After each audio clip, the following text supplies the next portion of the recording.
Welcome to episode 265, Optimize to Materialize with Branden Collinsworth.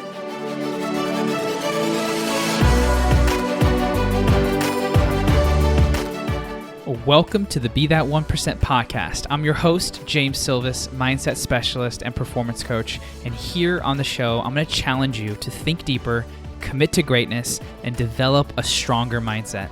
You'll hear stories from those who are living life on their terms, and you'll receive strategies that will help you level up. So the question is, are you ready to be your own 1%? Let's get started.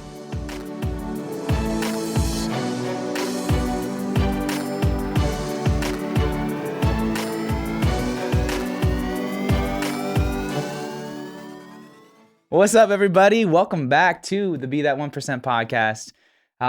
This man in front of me has been such a key component into not only my up-leveling, but my diversification in my skill set. And he's been on the podcast now, this might be the fifth time, sixth time. It's my favorite podcast. Yeah.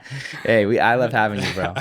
And we've had a brotherhood since 2016, since the first time we met, and it continues to evolve. Godfather of my second son, Oakley, the legend, and just a overall heart-centered leader on this path to serve, rise, and create impact wherever he goes. And so anytime he's in town in Las Vegas, we always try to not just get together, but share what's coming through. And one of the most powerful things that Branden has been through recently was a 4-month adventure of solitude in fight camp, which I'm sure he'll touch on. But that was a major catalyst into this newest edition of who he is. Lean body, mental toughness, emotional agility, all this stuff. So without further ado, B, welcome to the show, brother. Honored to be here. Such an honor. James, love you, bro. I love when we come together, the magic that is created. It was incredible to be in Hawaii with you a couple weeks ago. Deep dives in Maui, shroom journeys on the rivers and all that, rewilding. Yeah. But it's incredible to be able to play on your team, and these championship levels are so fun, so fulfilling. And every time we get together, it's just exciting what comes through, because we never really know. No. But all of a sudden, the universe opens up and the right downloads always appear. So it's an honor to be here. Honored to be back in Vegas. And you're one of the few people at this juncture when I come to Vegas that I like clear my schedule. I'm like, yo, I got to see you. It's, me and Vegas have a beautiful relationship, but like I do it in doses, little micro doses of Vegas, but it's an honor to be here. And I'm loving being in the studio, seeing Be That 1% continue to forge out and live up to its name. It's an honor to be here, man. Thank you, bro. Love you, man. So yeah, take me through just a few insights that came through.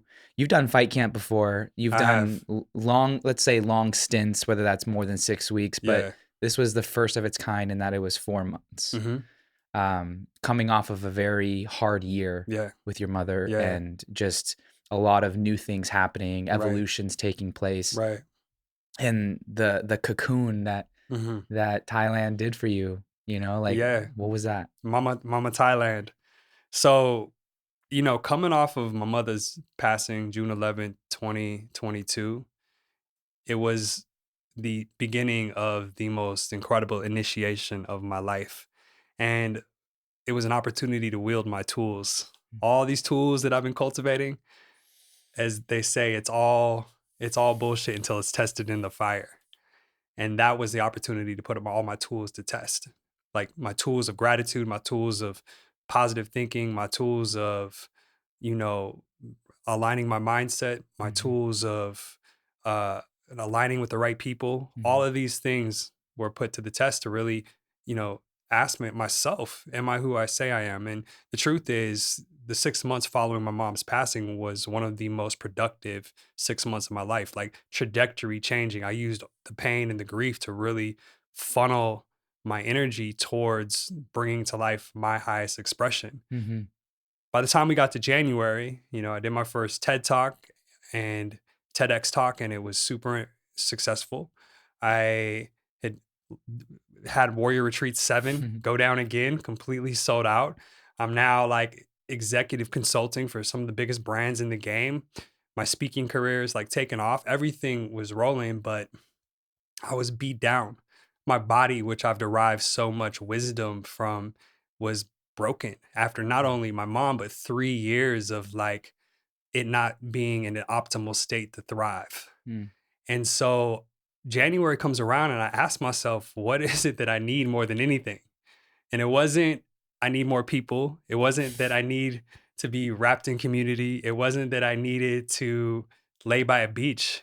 It was, I needed to bring the potentiality of my body back online. I needed to tap into my soma, or as they say in yoga, anamaya kosha, Mm. the first body, our physical body. There's so much intelligence in it. Mm. And so I've been to Thailand before, but I haven't been to Thailand on the other side of so much like challenges, Mm-hmm. so many struggles. I've been to Thailand before, but I haven't been there as a mature, grown man with focus. Even 2019, I was still like doing little boy things when now I'm refined. I'm a man when it comes to who I am. And there's that quote in the Bible that says, "When I was a boy, I behaved as a boy. I acted like a boy. I played like a boy. But when I became a man, I gave up childish things." Yeah. And so going here with the standing in my manhood, standing in this idea that I'm a young chief and that a lot of people are looking to me and that I have a responsibility to my community to be my best self. But also I needed the opportunity to be quiet long enough to hear myself again, because when you're in spaces like we are, we're always giving, we're always teaching. I mean, even Yeah. the Instagram with how big it is now, there's always people like reaching out. So it's hard to hear Mm-hmm. sometimes. And so going to Thailand, I knew it was the one place that I don't know really any people. Like Bali, I know a lot of people, easy to get caught up in the noise. And Hawaii, it's easy to get caught up in the noise as well. But Thailand was one of those places where I could drop in and be a nobody. Shout out to Ram Dass, becoming nobody. Yeah. Being a nobody long enough where I didn't have to speak to people, where I didn't have to like, feel obliged to accommodate anybody, where I could just do what I needed to do. Mm-hmm. And it was a journey. When I got out there, I was 25% body fat. 25% body fat, which is unreal. I've never been 25% body fat. That's actually like you have some risk factors. Right. You're pushing on the edge of being like obese. Mm-hmm. And I had to have a heart to heart with myself. I remember running by a like mirrored window and I thought it was somebody else. Who I was physically and who I know I am wasn't matching. And so I leaned into the process of fight camp and training and giving my everything to bring my health back online in a way that I've never brought it back online before. And when I talk about maturity, when I was there last time, I was in it, but I wasn't completely dialed with my nutrition. I was in it, but I was, going on dates and doing other things alongside my time in Thailand. Mm-hmm. This time, it was about just being completely focused, all in on all in. I declared that E.T. the Hip Hop Preacher and David Goggins were my this realm's spiritual mentors for the year. Mm-hmm. And all I would do is play them. And I would go run mile after mile. I would hit, kick, punch, work out, and nourish. And it was an incredible process. The first month I did 100 workouts in 1 month. Over the course of 4 months, it was over 400 workouts altogether. Every other day was deep tissue massages for pennies on the dollar. That's one of the other things about Thailand is it's inexpensive. Mm-hmm. And little by little, moment by moment, breath by breath, my physical expression started to change. And I started to be able to hear myself and hear what was next for me, hear what that next step was for me. And I'll be honest with you, it sucked. The whole thing sucked. A lot of people think that they go on this journey and all of a sudden it gets easy. It doesn't. It never gets easy, because if you're really challenging yourself, even if you get fitter, you're going to go harder. Mm-hmm. And so it was about communing with the suck. Every day I'd be like, it sucks again. And guess what? I got through the suck yesterday, so I can get through the suck again. But then you start getting these wins. All of a sudden you start running a little faster. All of a sudden the body fat that wasn't coming off ever, that I just attributed to, oh, I'm 38 now. That probably is just a part of it. All of a sudden that starts moving. And then you realize all the bullshit excuses you tell yourself are all that. They're just bullshit excuses. And age is nothing but a number. Like we are our energy, not our age. And all of a sudden, part of me that I thought I lost started coming back online. All of a sudden, part of me that I've never seen before started coming online. A vein that I've never seen in my body all of a sudden comes out of my shoulder or my leg. I'm like, I didn't know that was there. And then that became this new fixation on like, what parts of myself do I not know? When you think about so many people on the journey, the moment we're in this fixed mindset and think we know all parts of ourselves is the moment we stop growing. And the truth is, a lot of people are fixed on what they were. Or you hear people say, I just want to get back to my college weight. I just want to get back to how I was when I was fitting. Like, fuck that. How about, why don't you go someplace you've never gone before? What does that look like? What does that require of you? Because it requires something different. And this is all what came to life over the last 4 months. 4 months is not a lot of time, you know, but it is a lot of time if you really use it. And so as I was there, I really just, I was able to grieve my mom. I was able to put some pieces together that needed to be put together. And like Eddie Murphy, I came back to America and the energy is undeniable. And when you walk into rooms and you are who you say you are, it's undeniable. People feel that. People resonate with that. Your energy speaks before you do. And so that's really what it was about. If I'm going to be the best in the game, I need to act like the best in the game. And at this juncture of our chapters, we're blessed enough to be able to have the resources to support ourselves being the best. A lot of people sometimes are afraid to invest in themselves. But the truth is, what you will make as a result of investing in yourself always will trump whatever is given up in that investment of self, you know? Absolutely. Yeah. When you were in each stage of the, let's say the weight loss or the, you know, the toning up of your body, were there any, like, at each stage, were there any things that you were releasing that you were aware of? Like getting to 25%, I guess it's a two-part question. Was there insulation that you felt maybe consciously or unconsciously that you needed that got you to that 25? And then when you were losing that 25 in chunks over those 4 months and looking at yourself in the mirror and seeing those muscles come back, feeling that inside, were there different evolutions of what you were feeling? And when you finally got to 10%, what came through? What was like the... Yeah. So the thing is most people don't know they're out of shape, especially when you're an athlete. You always think you're in shape. It's like Uncle Rico and Napoleon Dynamite. You think you could still go out there on the high school football field, and we are delusionally optimistic. It's the brilliant thing about being human. And for me, I was delusionally optimistic. And because I'm an athlete my whole life, I felt like I'm not that bad. But the numbers don't lie. And the pictures don't lie. And how I felt didn't lie. That was the big wake-up call. Like, my dad had a quadruple bypass at 56. My mom had her first stroke at 45. I'm 38. So this is in my genetic makeup. And according to eugenics, what we do turns on certain genes. And so my mom passing was a catalyzer for me to like, all right, let me take care of my health, but let me make sure that my 30s and my 40s and my 50s and 60s are going to be the best Branden possible. Yeah. So getting there, it was first acknowledging that I had an addiction. I think a lot of people have trouble speaking about addiction in that way, but we're all addicted to something. Sometimes the byproduct of an addiction is a healthy outcome. Sometimes the byproduct of addiction is an unhealthy outcome. My unhealthy addiction is food. When I'm stressed, I love sugar. When I was growing up in the projects and I was stressed out, I would love to go and get a Snicker bar or a hot dog or something like that, a Slurpee.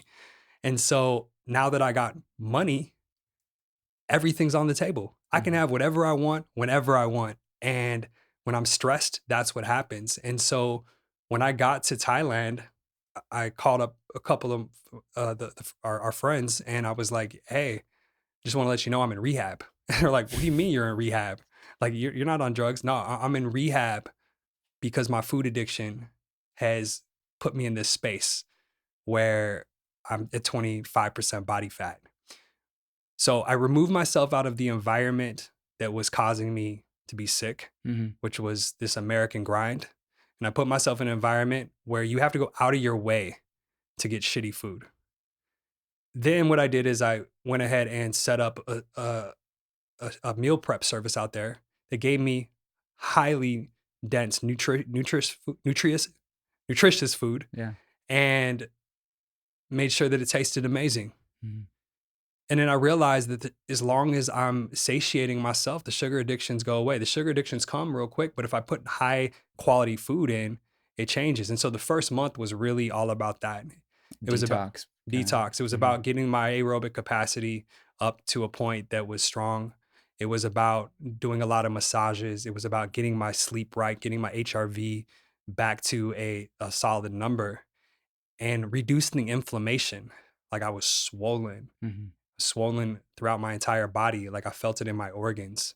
A lot of times when we tune in, we know if we're not right, and we know when we are right. So month 1 was really that.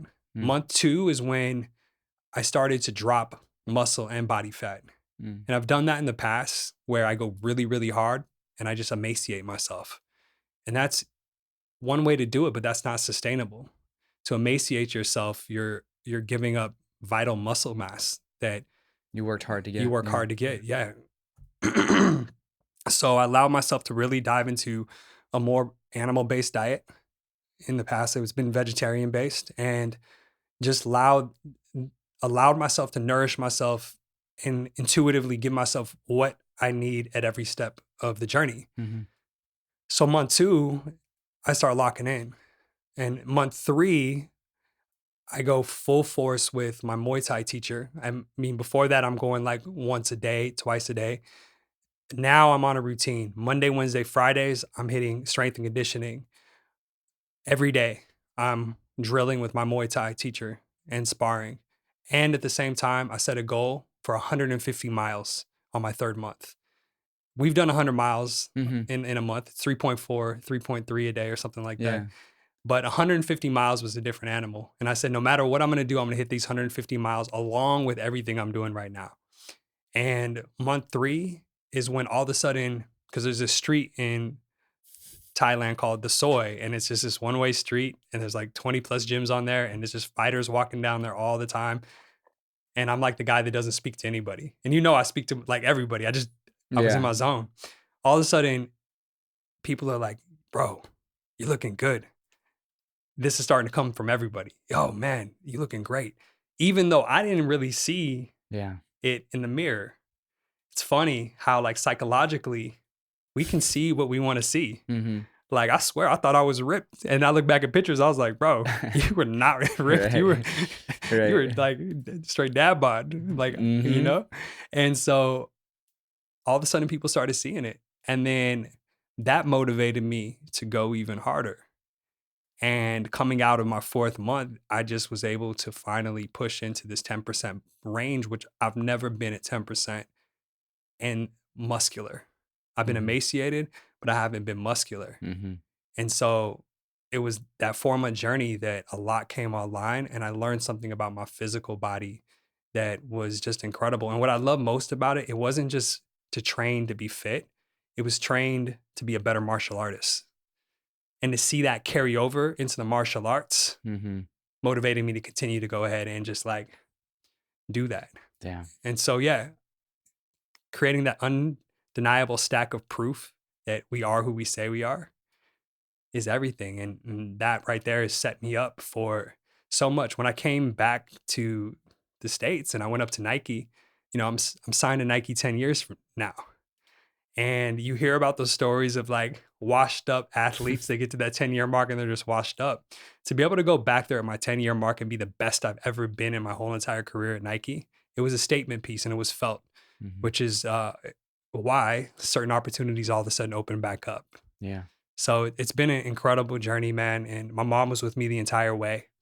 Part of the heat of Thailand, I just continue to say, like, my mother died in the heat so she could like take that all the way to the edge, I need to stop being a, whack with it and go hard.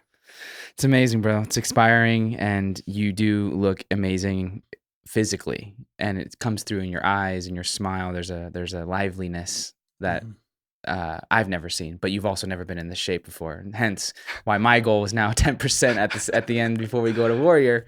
Your leadership experience, like, I already feel the shifts happening and the level of intentionality that goes into each workout. So I think everyone listening, the physical domain is such a talked about subject, but not really a highly executed one. Right. That's correlated with how one's lifestyle wants to be lived. I think there's a lot of things that fads and a lot of not so well documented things that people do, but it's like, what do you want? Who are you? And what's the best approach that supports your lifestyle? And it seems like you've found that. And pushing the edge is one of those elements. And that's why you and I get along so well, is like, where's the edge? Let's go dance with it. Because it's there that I'm going to have maximum growth. Exactly. And you're doing that in a lot of ways in your life, as am I, with being a father, a business, relationship with my wife, and now adding that extra nutritional aspect, mostly with the diet. Like, all facets of my life are now not necessarily online, but like revved up. Yeah. And it's beautiful. Yeah. It's you meeting a new version of yourself. And it's playing with time. Yeah. It's like doing things now that inevitably our future self thanks us for, because we're going to meet them eventually. And what we do in these moments is going to set up how that meetup is going to be. Yeah. And what I'm realizing is this quote that came to me in the jungles was like, what if the limit to your sky was just the beginning of your universe? A lot of people's ceilings is actually the floor of their potential. But to get to the ceiling and pull it down to the floor, it takes effort. It takes energy. As I've somatically up-leveled, I see things completely different. The machine is like more fine-tuned. I'm picking up on subtle nuances. I'm seeing a reality in a completely different way. I am seeing between the lines. I'm reading into the energy because my antennas are attuned to a higher level. And to hold leadership, to hold positivity, to hold gratitude, it's hard to hold that in a toxic environment. And the most important, so many people point outside of themselves. It's so toxic out there. They need to focus on not being toxic themselves and watch how, when we're not toxic, inevitably our external reality mirrors our inner space and our inner state. And we can both say this, like, we're both high achievers. And what I love most about our friendship, our brotherhood, is the timeline. To see over time who is really who they say they are. A lot of people talk. Instagram's an easy place to talk and post quotes and all that, but are you who you say you are over time? And I'm learning that a lot of people, when they think about going after their success or going after their purpose, they think it's like some mythical thing that only some people can achieve. And the truth is, there's a reason why there's been so many books with so many practices that are universal, that if you do these things, your life will change. If you eat healthier, if you surround yourself with great people, if you set goals, if you live with gratitude, if you get sunlight, if you drink water, these are like universal truths that if you do these, you won't be the same person. Yeah.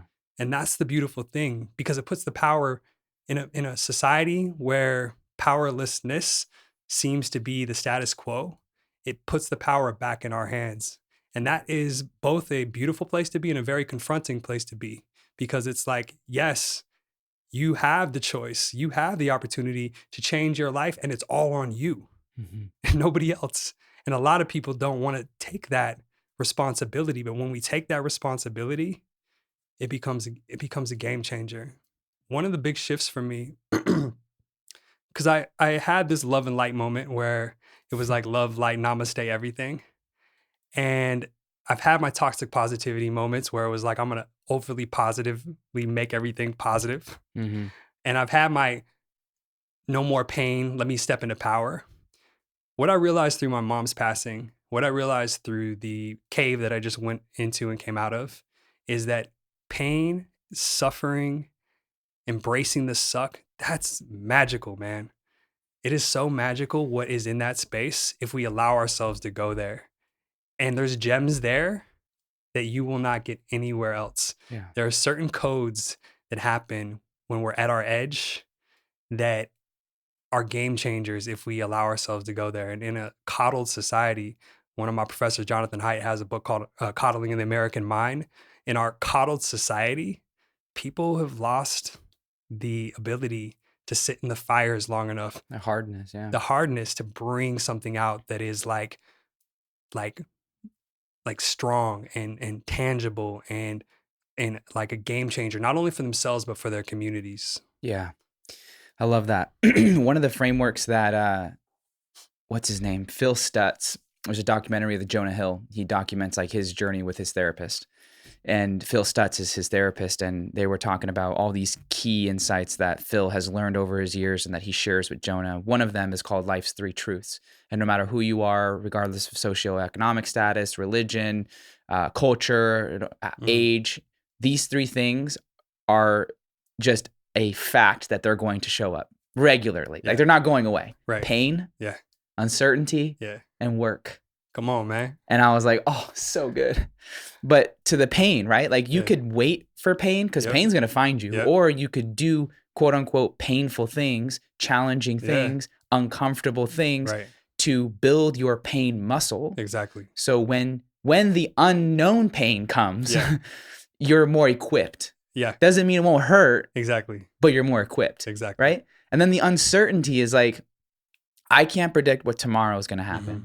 So if I take today to prepare myself the best way that I know how, I'm giving myself the best chance to face whatever that unknown is going to be. Yeah, absolutely. Right? Yeah. And then the work is like, whether you're working on your mind, your body, your relationship, at work, you're doing work, bro. Yeah, so one, love work, make sure it's intentional and align it to who you are. And like, there's the recipe for life. Yeah. You know? And embrace the pain. Yeah. Embrace it. Yeah. Yeah. I just like, oh, so good. That's it. And that's what everything has been built off of. You know, one of the most prolific gifts that was given to me was when I was cleaning out my mom's house after she passed, and I fell upon our family history on her side. And I just started looking through it. And the one thing that became constant to me was the birth date, the death date, and the dash. And the dash being symbolic to a person's life. We're all in our dash. And I was like, man, how many of these dashes were purposeful? How many of these dashes were colorful? How many of these dashes did that person become what they said they were going to become? Mm-hmm. How many of these dashes have influenced generations forward? Or how many of these dashes completely messed everything up and their potential was squandered? Their dreams went to the graveyard. And it was interesting because like I sat with my mom many times on her porch in front of our trailer, and we would have conversations, and she was like, you know, I want a husband. I want to get back to work. I want to create this poetry. I want to do this. I want to do that. And she died and did none of that. A lot of people, and this is why I'm so passionate about pushing people to go for it, to go for your goals, to go for your dreams, to sacrifice everything to bring something to life. Because if you don't, they're going to die with you. Those goals, those visions, those dreams. You know, Les Brown says in the graveyard is where there are more dreams and goals than any place in the world. They just go to die. And, you know, seeing my mom in that space, I started noticing it across the board. How many people delusionally put off their dreams, their goals, their vision, their body fat as a mechanism to like help them navigate the challenges of life. It's like in The Alchemist, he was speaking to this, I think it was the baker or something like that, who had this dream to go to Mecca. Mm-hmm. And the alchemist, Santiago, was like, why don't you go? And he's like, it's the dream of it that keeps me going. I feel like there's a lot of people that just the dream of their dreams keeps them going. Just a little bit of excitement of the possibility. But they don't want to go through the pain. And this is why at this juncture, if I'm here on this planet, my legacy, I want it to be one that pushes people towards their greatness, whatever that is. Mm-hmm. And that's the beauty of it. It can be so many different things, but like, I want to see people become great. But I'm learning more and more and more that in order to be great, you have to get uncertain. Mm-hmm. You have to deal with pain, and you have to put in work. Nothing is given to you. And outside of my mom, I just know so many people that want it, Yeah. but don't want to do what it takes to get it. And therein lies the silver lining. Because as soon as somebody does leap into the process, it's the complete opposite of a dopamine hit. I don't know what that is called, but it's a reality check. Yeah. It's a reality check. But inevitably, I feel that after we recalibrate enough, the dopamine becomes a part of the process. Yeah. The It challenge gets is shifted to more of the work in the process as opposed to Exactly. the outcomes that the work produces. exactly. Yeah. Exactly. Which is much more sustainable Exactly. and healthy. Exactly. Yeah. Yeah. And less addictive. Yeah. Yeah. Exactly. Yeah. Yeah. And on the dash, like I think about when someone looks back at their life and is like, man, that was really good. I think in order, like that doesn't happen when you put yourself in a place where you know everything. Exactly, man. Right? Like that just doesn't happen. Right. Like the only way to appreciate something is there has to be something new about it. Yeah. Right? Yeah. Or a new perspective or a new piece of information or a new connection or you're going deeper or you're going higher. There's some expansion, Mm-hmm. right? That then warrants value to reflect on.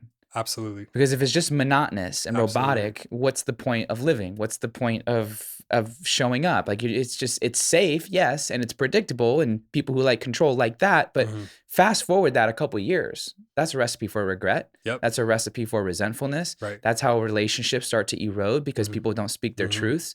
That's when people do things that are out of character at Mhm. work and say things that they don't mean Yep. because they're ignoring this internal nudge and voice and calling to step out. Mhm. And they go to and they are about to, and then they overanalyze, they Yep. get in their head, Yep.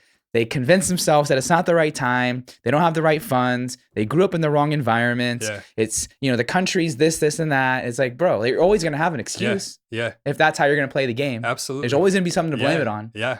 So Yeah. And what's so cool about what you just said is I this vision of like a tribe came up to me. mhm.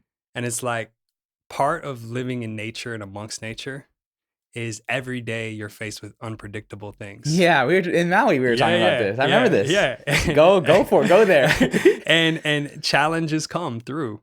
Challenges are inevitably a part of it. You have no idea what is going to come through in the wild. But what happens is, say you're with your village, your wisdom, your collective agreements, your foundation, these things are predictable. These Mhm. things keep your village strong Mhm. or keep you strong in the aspect in relation to community. And because of that, it allows you to continue to go into the wild Yeah. and succeed going into the wild. The wild and the foundation and tamed, they go hand in hand. The wild and the civilized go hand in hand. They need each other.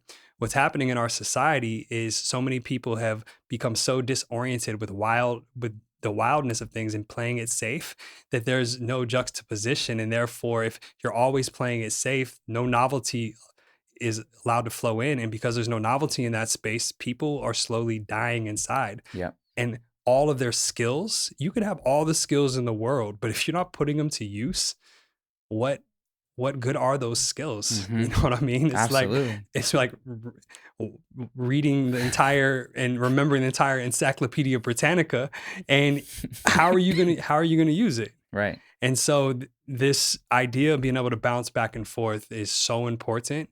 And to, as you said, injecting a little bit of uncertainty, a little bit of work, and a little bit of pain on a daily basis is inevitably what keeps us and makes us a healthy human. And there's no better way to do that on the initial level than working out. Hmm. Working out, exercise, that is all of those Mm-hmm. in one. So if a person just started there, that would be enough to begin to elicit a change that changes everything. Going on this tribe idea, because I like the visual of it, and I like just the historical like evolution of it. Yeah. Right? Like you think about a few factors within the tribe. If you're not physically in shape, you can't really hunt. Right? Yeah, right. You can't really defend yourself. Right. And it's going to be harder for you to face the unknown elements that are in the Yeah. wild. Yeah. So by nature, you have to be in shape. You have to be in shape for survival. Yeah. Right? Not just internally, but externally. Yeah. So there's that. Then there's the tribe that is too fearful to branch out of the tribe. Exactly. That tribe is either going to get invaded by another tribe. Yep. You're going to get overtaken by an animal they don't understand that they'll only encounter when they go out in the unknown. Right. And eventually, because of that fear, they're going to lose everything that they established. Yeah. Right? So then there's that.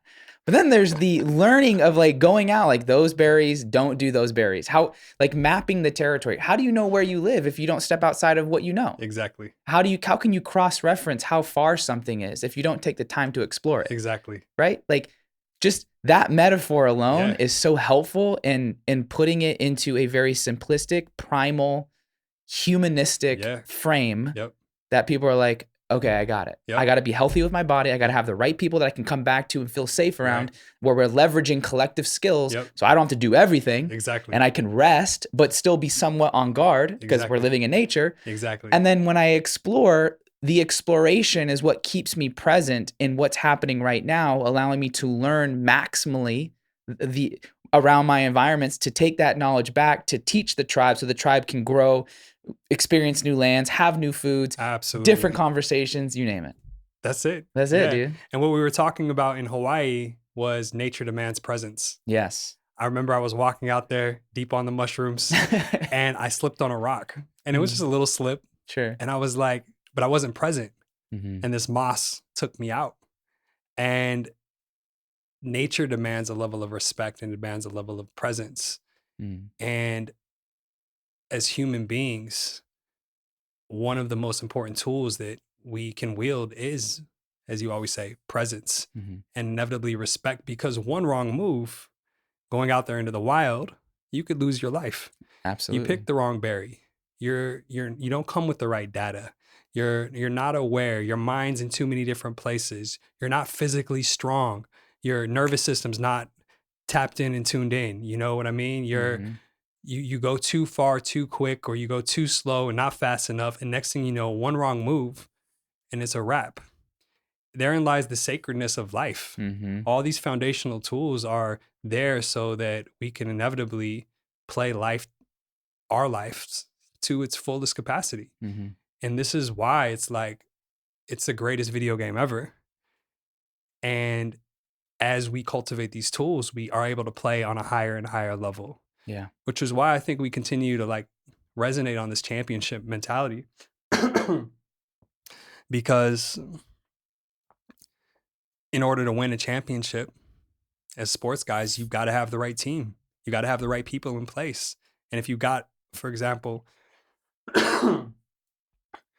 excuse me, if you got people, for example, who are not living up to the ethos of the community, or they're not really doing the work, or they're not cultivating the tools, they become more of a drag down than a build up. All of these play. And so what's crazy is, although we live in this highly sophisticated technical society, the same rules of engagement apply as they always have. But I would say that, and this is what came online when I was at the TED conference, as technology ramps up and more people are placing their time into the algorithm, what's going to support us in this rapid evolution of technology is getting back to nature, getting back to breath, getting back to presence, the same tried and true things that have sustained humanity from inception to wherever we're going. Yeah. I love that, dude. Yeah. Game 7 mentality just makes me think of the Bulls. Yeah, brother. Know? Yeah. And one of the things that every teammate of Michael Jordan said was that he pushes you in practice to see what you're capable of, so that he knows when the game matters and when the game's on the line and he passes you the ball, he can count on you. But until then, he's not going to give it. right? So I think about game 7, when it counts, 30 seconds left, who do you want on your team? Like, to use your analogy, like, Michael Jordan can't do it all by himself. Right. He needs Pippen, and then Rodman needs to be on, Yeah. right? And then Yeah. Kerr needs to be ready to take that shot, right? And then Kukoc, Kukoc, right? Yeah, Longley, like, exactly. Harper. Yeah, they all Yeah. have their Yeah. role. Yeah. And it doesn't mean that there's definitely different skill levels and different levels of mastery for Right. sure, but regardless of that, the community is what always wins. Yeah. That's how we've survived Yeah. over time. Yeah. So if community always wins, because no one person can do it alone, then one of the most differentiating factors of maintaining a successful life or doing anything of significance is having that tribe. Absolutely. So then it becomes, the question is like, who is it in it? Yeah. Who do you want in it? What filter and framework are you using to vet people? Exactly. Does everyone get your time? Right.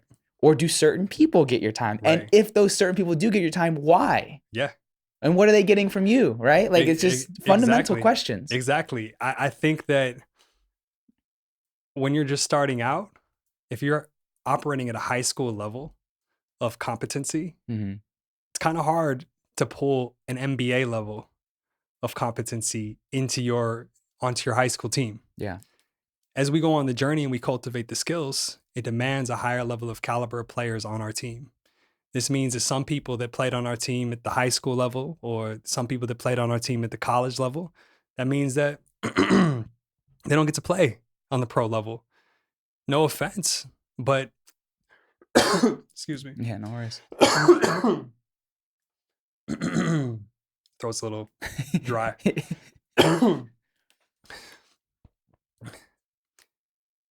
So basically, like, at a pro level of life, at a pro level of execution, it requires pro level players. If you took a high school player and put them on the Bulls, they're not going to win the championship.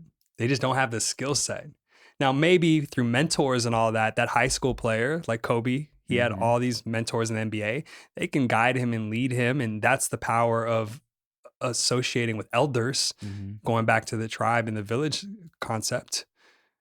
But new levels demand a new level of people in our circles. So many people get caught up in holding on to old stories, old people, old energies, without allowing there to be a natural progression and fall off and a recalibration of their circles as they continue to fine tune their skill set. One thing I've been thinking about a lot is, like, there's, how many NBA teams? 32 ish, something like that. Same thing for NFL. And how many people make it to the pros? There's a lot of people that make it to the pros. A lot of people. I mean, 1% obviously, but there's a lot of people that make it to the NBA that we never heard of. There's a lot of people that make it to the NFL. Thank you.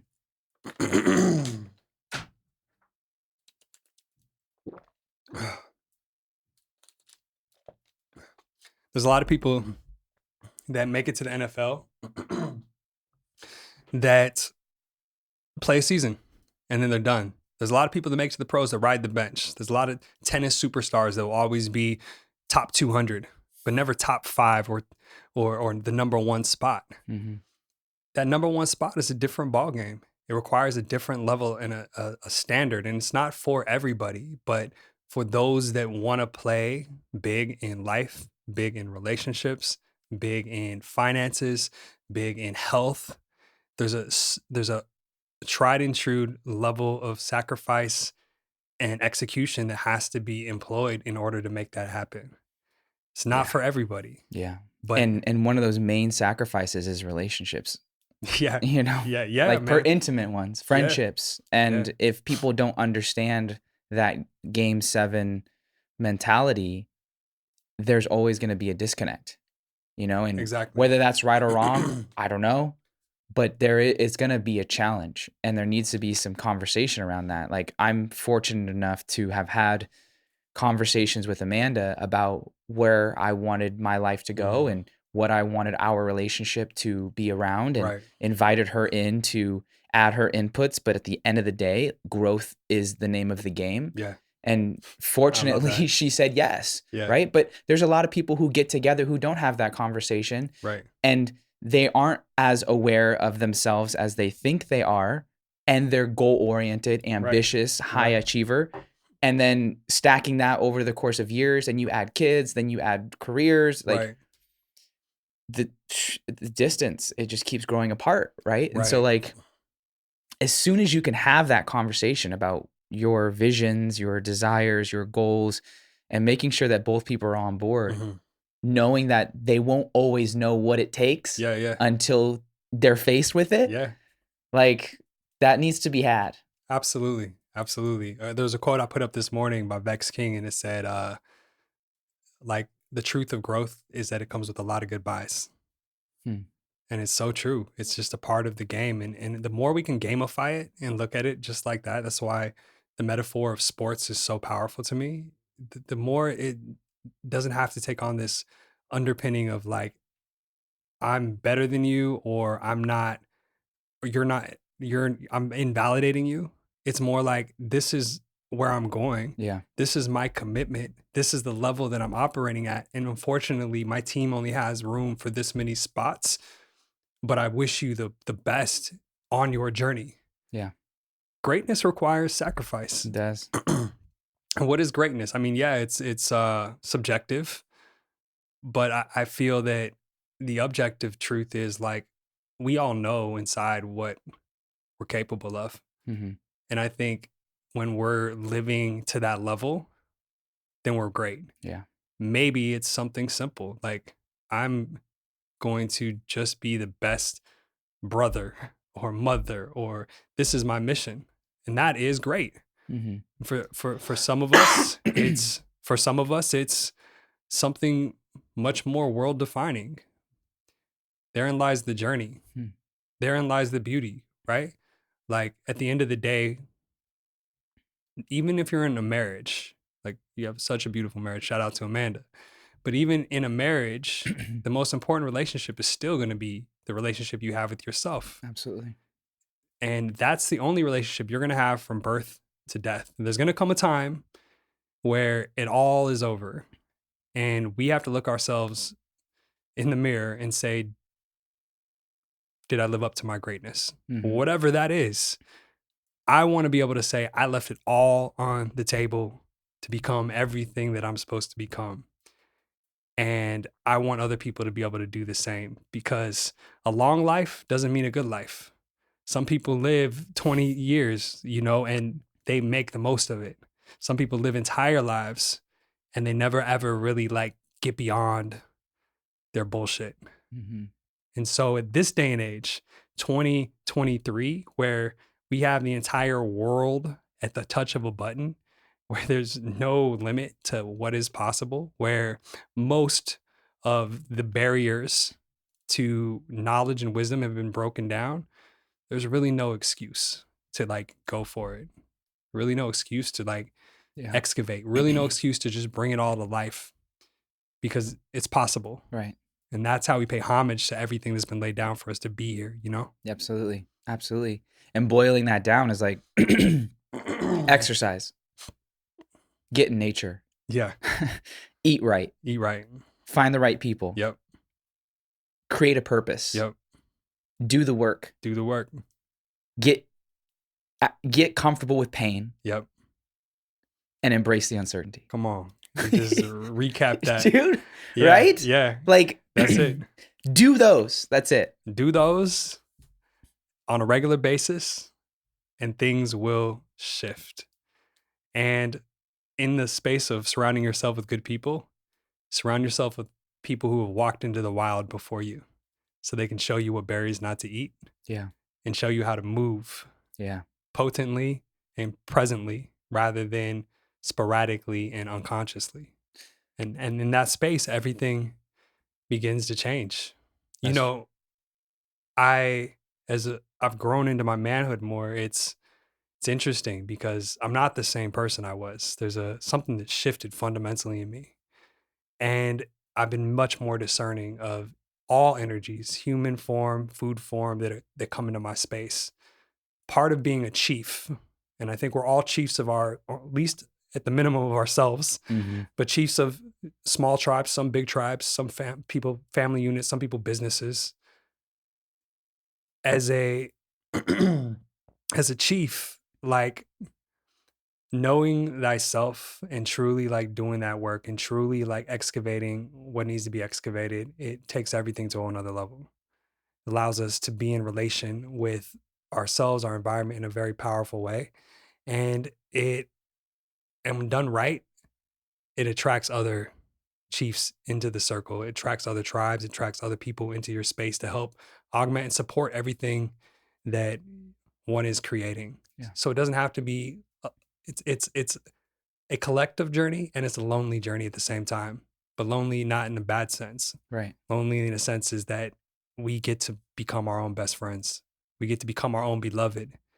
And when that is bedrock, that's when we never feel lonely in a day in our life. Every I would day. argue that's only when you can truly appreciate your community. That's it. Yeah, absolutely.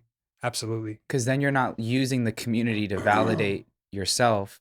You're Right. using the community to serve Yeah, and also to receive what you know you can't do yourself. exactly, man. Right? That's Like it. that's potent. Yeah, that's a bar right there. Going back to the people that you have in your life, I think you and I both have a common mentor of Dr. G, Dr. right? Wadanoli. And many more others, both younger and older. But one of the smartest things that I heard that I didn't realize how like intelligent it was until I reflected on it was sitting down with a sales leader in the East Coast who I got introduced through my dad. I met him at the Cosmo. He was in town for a convention. It was a super quick trip. Just got fortunate enough to catch him at the right time. We had breakfast at 7:30 a.m. down at, I think it was like this egg place in the Cosmo. And he's sitting across from me. He's like, so tell me about what you want to do. And, you know, at this time I was like telling him about coaching and speaking and all that. And I had some questions for him and he was telling me about coaching. And then he was like, I have many different coaches. I have older coaches, some 30 years older than me. And then I have coaches who are younger than me, say 30 years younger. And I do that because I want to know what I don't know in the future ahead of time. But I also want to know what I don't know with the younger demographics and the younger generations that I need to know so I don't get left behind. Right. And I was like, dude, so good. Like, I think a lot of us, myself included, can have resistance to learning from someone who's younger. Yeah. Yeah. Just because they're younger doesn't necessarily mean they can't teach you something. Absolutely. Right. And so you take it, you're telling you trust them with everything, but like ask your questions, vet that person, but remain open. Yeah. Because there are people who are extremely talented and have taken the time to learn in areas that you know nothing about. Yeah.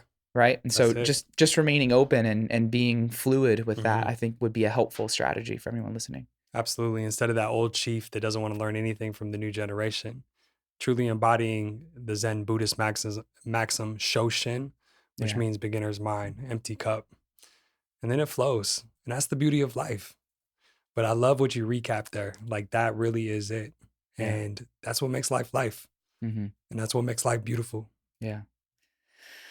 Dude, I love you. Thank you. As we wrap up here, any quotes, any phrases, any sayings, any questions you want to leave with the audience before we... Quote that's been on my mind a lot is define yourself in a way that can't be defined and you are free. I feel like a lot of people are imprisoned by their labels.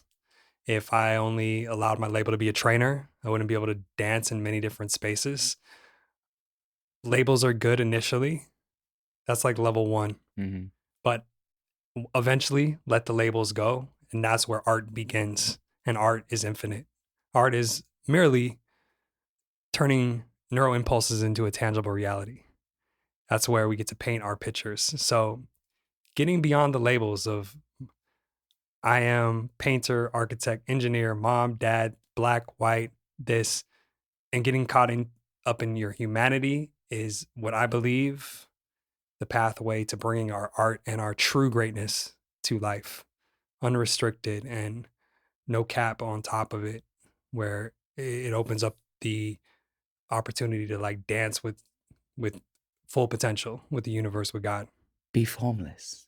Yeah. Right? Yeah. Exactly. That's what I feel when that's Exactly. a Bruce Lee, dude. Exactly. Like learn up to a point and then let it go. let it go. He said, absorb what's useful, discard what's not, and add what is uniquely your own.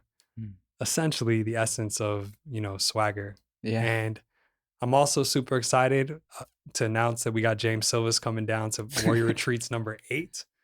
I guess, I would love to know just real quick, like you're back. Yeah. You're coming down and you see that the application process is a little different than before. Yeah. I'm talking 1,000 in like applications total. There was like 650 on the wait list. Yeah, on the wait list. Insane. Yeah. And talking to these people, man, they're so ready to level up, and part of the challenge is shrinking that number to 18. So hard, man. Like one of the hardest things to do, because you can make an excuse why everyone could go. Exactly. But then that comes down to like that, what's the mindset, the skill set, the level that everyone's at, and really putting together the group that's gonna form, deep bonds and create massive impact and all that. So it's been really fun now being a father of 2 and like wild raising kids at different age levels, and like how that correlates with formulating teams and